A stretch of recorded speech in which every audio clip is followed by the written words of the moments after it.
자, 어제 그 토론회에서 이재명이 대장동 사업을 다시 하면 어떤 방식으로 하겠느냐 물으니까 여소야대 상황에서 야당이 공공개발을 극력 반대하고 있어 민간 개발을 압박할 때 선택할 수 있는 것은 민간 개발 허용과 방치 그리고 제가 한 공공환수 방식이다. 이렇게 말을 했어요. 그래서 다시 해도 똑같았을 거다. 다만 직원들의 오염 가능성은 우려하기는 했다면서 이를 예방하기 위한 철저한 조치가 무엇이었을까 고민했을 거다. 개발 방식에는 문제가 없고 그리고 지금 검찰 수사 드러난 일부 잘못은 직원 개인의 일탈인데 그거 부분에만 내가 좀 더 신경을 썼을 거다라고 이렇게 말을 했습니다. 자, 그래서 2015년에 야당이 다수라서 반대를 했다는데 2014년 성남시 의회의 다수당은 18석을 휩쓸어간 민주당이었다. 그래서 대장동 사업이 2015년에 했으니까 그때는 민주당이 다 하고 있었다는 겁니다. 그래서 지가 시장으로 원하는 거면 그대로 다 하고 있었는데 이게 야당 탓이라고 이야기를 하고 지금 대장동 수사는 윗선을 건드리지 못한 채 일부 실무진 수사에서 막혀있는 상황입니다.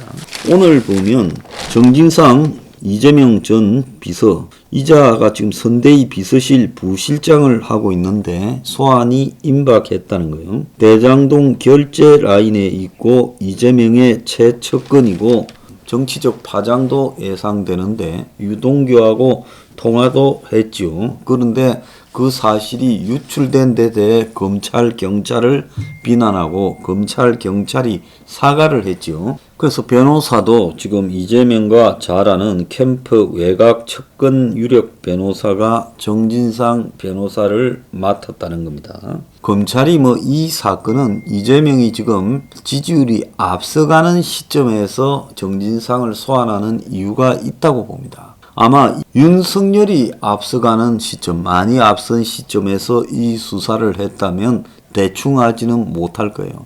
그러니까 기다려서 이재명이가 이제 역전을 시킨 타이밍에 불러서 수사를 하고 있다는 겁니다.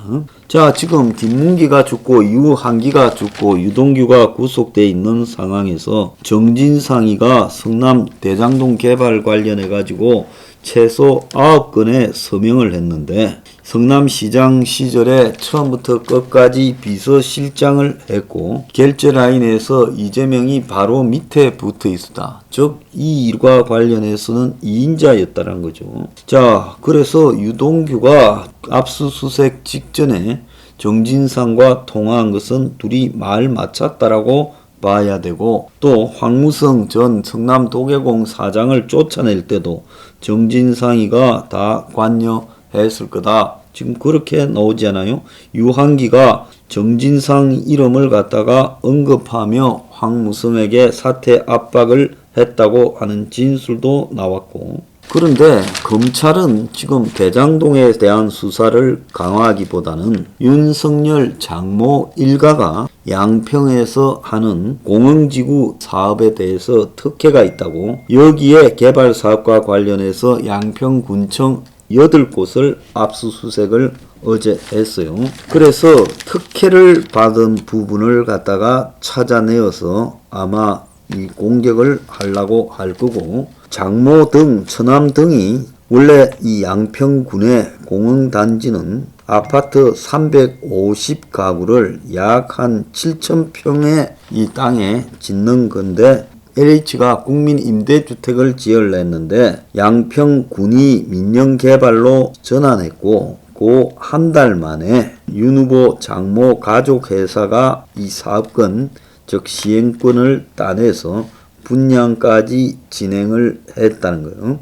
그래서 보통 시행사업에 대해서 조사를 하면 그냥 수십 가지의 어긴 부분이 나와서 시행사업 하는 사람 죽이려고 마음먹으면 그거는 식은 죽 먹기보다 더 쉽다라는 겁니다. 그래서 지금 윤석열 장모 일가의 시행사업을 뒤져서 거기서 나온 비리를 가지고 대장동을 덮으려고 한다. 그러면서 이재명이는 대장동은 다시 해도 선택은 똑같을 거다라고 말하고 있습니다. 자, 이재명은 굿바이 이재명 책에 보면 2005년에는 도시 환경 파괴라고 대장동 개발을 극구 반대했습니다. 2012년에는 존재감이 별로 없던 유동규를 내세워 대장동 개발에 적극 나섰고 이 7년 사이에 자기 생각이 달라진 이유를 설명하지 않고 대장동 개발을 시작하면서 성남시가 5천억의 개발 이익 효과를 냈다고 플래카드를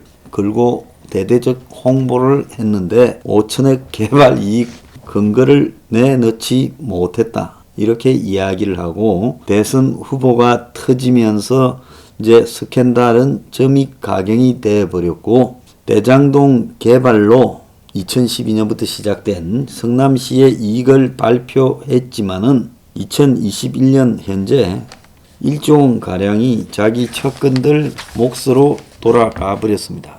이자의 의혹을 검찰이 덮어주고 그 수사 과정에서 검경이 얼마나 뭉개고 엉터리 수사를 했는지 우리는 잘 봐왔고 관련자들이 잇따른 자살을 하고 또 구속되어서 차단되어 있습니다. 그러면서 이재명이 아무런 이익을 받지 않았는데 김만배나 남욱, 정영학이 등에게 1조에 가까운 이득을 취하게 했고 거기에서 뜯어먹은 자들이 법조인들이 수십 명이고 그리고 동시에 진행되었던 이재명의 선거법 위반 사건에 대한 변호에 최소 수십억의 변호사비가 들어갔을 건데 이재명의 주머니에서 들어가지 않은 것은 확실하고 그 과정에서 대장동과 쌍방울이란 회사 간에 이 거래가 수상한 게 많이 나타났습니다.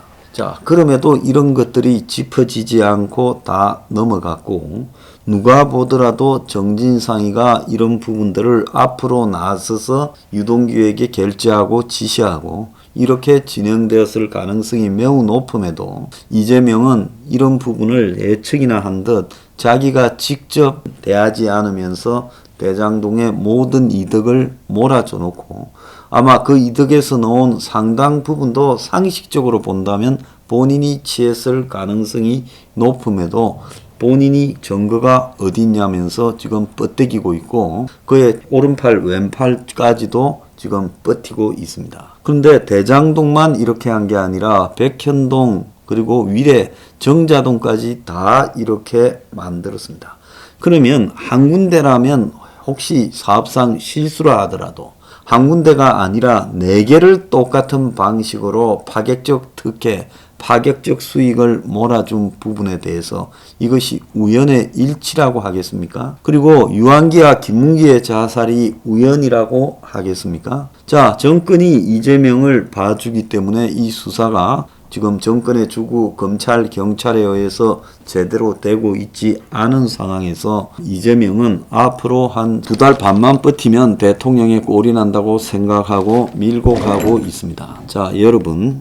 그래서 이런 대장동의 지금 의혹들을 가지고 있는 사람이 대통령이 된다면 그는 더 커진 권력과 더 커진 공권력을 악용해서 자신의 사익에 동원하지 않겠습니까? 그건 불을 보듯 뻔한 거죠. 그동안에 존재감이 없고 잘 알려지지 않았던 문재인이 대통령이 되면서 발생했던 수많은 의혹들 다 지금 덮었습니다.